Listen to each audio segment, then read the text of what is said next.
Hi guys, welcome back to another video. Today, I want to talk about Eurovision Asia. Yes, Eurovision Asia. Okay, so I'm doing this video in the living room and in the kitchen and whatever. That's not the point of this video.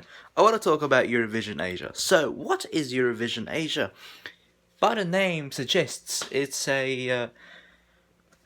Eurovision in Asia. If you don't know what Eurovision is, it's basically a song contest. They send songs. It's not a singing contest. It's different from a singing contest. It's a song contest. You send your song, and you're gonna represent a country with that song. So you could be from any country, and you would represent that country with your song. But there's a catch. In Sweden, if you want to represent Sweden, you must have a Swedish songwriter write your songs with you. Or I think it's the same in Norway and Denmark. I don't know. But again, this is a song contest. You send your song, and on the name it says Eurovision. So it's basically European countries plus Australia and Israel. So you're wondering, why is Australia in there? They are big fans of the contest, and in 2015 they got invited because again they are big fans of the contest, and they've been competing ever since. Why Israel? Honestly, I don't even know. I don't even care. But since they're in the contest, they've had some controversies. Just being in the contest because they're literally having a war with Palestine, having this whole genocide. Well, actually, they've been there for years, but everyone is just saying boycott Israel recently, even though they've been doing the atrocities for like ever ever ever since before Eurovision. Actually, they've been doing these atrocities. So I don't know how no one even batted an eye. I mean, that's the EBU, of course, and they even disqualified someone because they apparently harassed the camera woman that was filming the Dutch representative.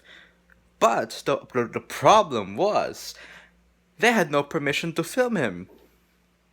You see that there's a double standard in there. But anyways, I want to talk about Eurovision Asia. So this is the Asian edition of Eurovision, and it was planned but eventually cancelled. But what is weird is that recently Bhutan launched their national selection. So if you don't know what the national selection is, it's basically a program where, just like Eurovision, artists would send their songs in the country, and then the people, and some judges would, pick whoever they want to, and then whoever wins would represent the country. So the ones with national selections so far are Spain, Portugal, Sweden, Norway, Denmark, Iceland, Italy. By the way, Italy's national final is the inspiration for Eurovision. It's the San Remo Music Festival. It's been going on ever since before Eurovision. So it is the base. It's the base for Eurovision, and it's the inspiration for the contest itself. But now Sanremo isn't being talked about, and it's Eurovision. So you kind of see how the tables have turned. And some countries occasionally have national finals. Like next year, they plan France to have a national final instead of an internal selection this year. By the way, you can call it a national final or a national selection, it doesn't really matter. So it's the same case for Austria next year because they won this year's contest, so they want to hold a national selection next year, just like how they did in 2015 when they also won back in 2014. Who else has a national selection? Oh yeah, Serbia, I think. Serbia, the Baltic countries, Lithuania, Latvia, Estonia, Finland, Ukraine. Yes, there's a war going on in Ukraine, but they're doing all the national selections on the ground. I think it's cool. Who else? I think I should check a map for this. Okay, I'm gonna pull up my Google Maps. Let's check Europe.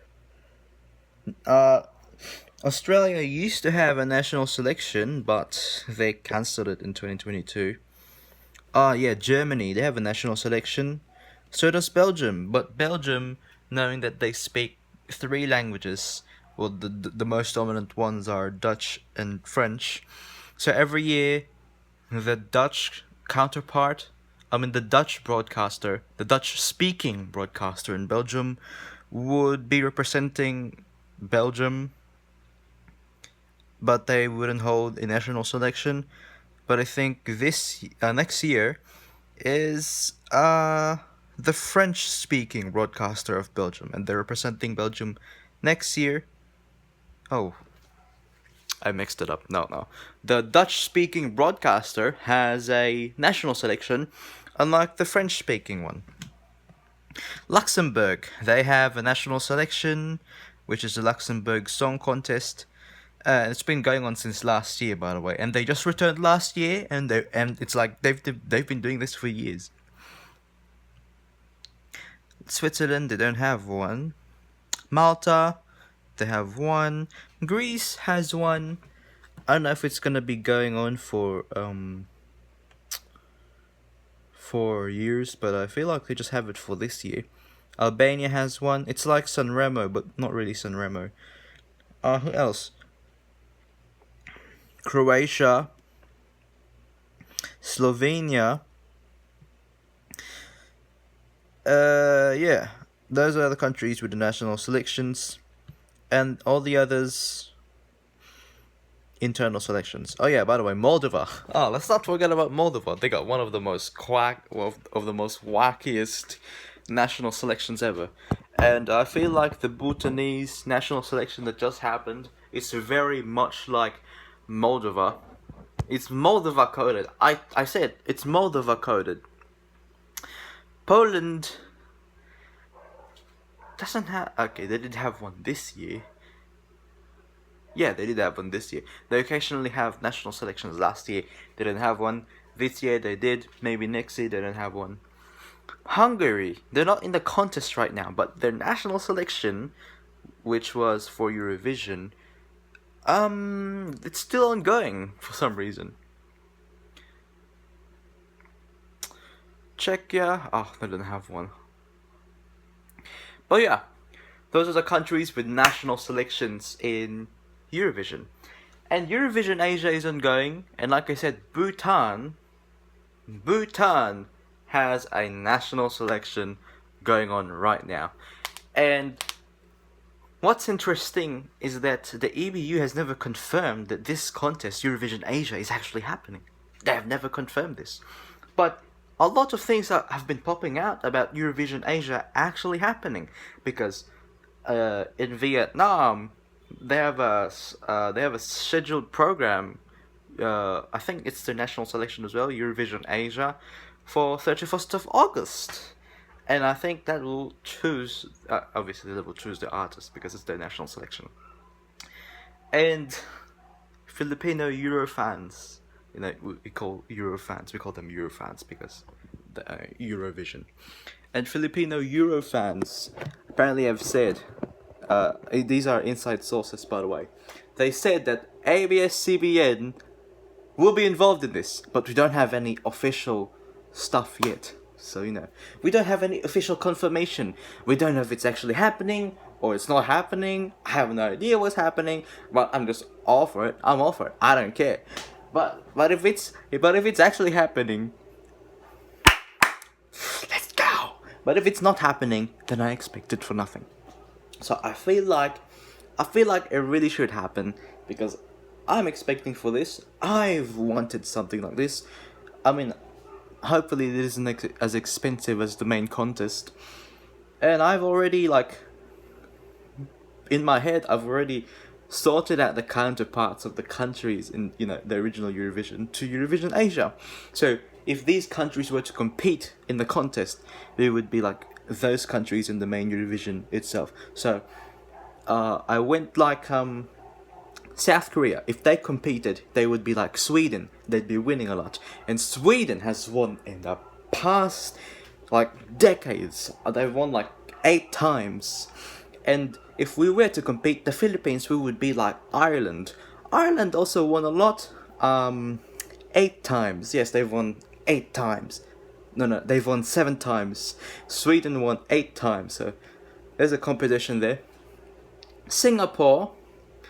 I don't know why, but Singapore just came into my head. Singapore could be something like Malta or Luxembourg. Both rich, both polished, and both, using the English language for the songs. India could be something like France. Goes very traditional. Nepal could be something like Portugal. A underdog or underrated one. And again, I compared Bhutan to Moldova because of the national selection they had, very wacky. Who else? Israel. Israel could be China. China could be Israel in this competition. It can get very controversial sometimes. Who else? Switzerland. I don't know. United Kingdom. The UK, I feel like it could be Japan or something. Or Iceland could be Japan. I don't know. But yeah. I hope the EBU confirms this soon. Please just confirm this. We want a spin-off to actually happen. We've had like